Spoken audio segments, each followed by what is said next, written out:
किसी गांव में एक साधु रहा करता था। वह जब भी नाचता था तभी बारिश होती थी। इसलिए गांव के लोगों को जब भी बारिश की ज़रूरत होती तब यह लोग उस साधु के पास जाते और उनसे अनुरोध करते कि वह नाचे, और जब वह नाचने लगते तो बारिश ज़रूर होती थी। कुछ दिनों बाद 4 लड़के शहर से गांव में घूमने आए। जब उन्हें यह बात पता चली कि किसी साधु के नाचने से बारिश होती है तो उन्हें यकीन नहीं हुआ। शहरी पढ़ाई लिखाई के घमंड में उन्होंने गांव वालों को चुनौती दे दी कि अगर हम भी नाचेंगे तो बारिश होगी, और अगर हमारे नाचने से बारिश नहीं हुई तो साधु के नाचने से भी बारिश नहीं होगी। अगले दिन सुबह सुबह गांव वाले उन चारों लड़कों को लेकर साधु के कुटिया के पास पहुंचे। गांव वालों ने साधु को सारी बात बताई। फिर उन लड़कों ने नाचना शुरू किया। पहले लड़के ने नाचना शुरू किया। आधा घंटा बीत गया। फिर पहला लड़का थक कर बैठ गया, पर बादल नहीं दिखे।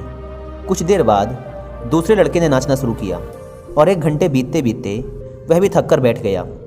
बाकी दोनों लड़कों ने भी ऐसा ही किया, पर बारिश नहीं हुई। अब साधु की बारी थी। उसने नाचना शुरू किया। 1 घंटा बीत गया, पर बारिश नहीं हुई। साधु फिर भी नहीं रुका, वह नाचता ही रहा। नाचते नाचते 2 घंटे बीत गए, पर बारिश नहीं हुई। 4 घंटे बीत गए, पर बारिश नहीं हुई। लेकिन साधु तो रुकने का नाम ही नहीं ले रहा था। धीरे धीरे शाम ढलने लगी कि तभी बादलों की गड़गड़ाहट सुनाई दी, और थोड़ी देर बाद जोरों की बारिश होने लगी।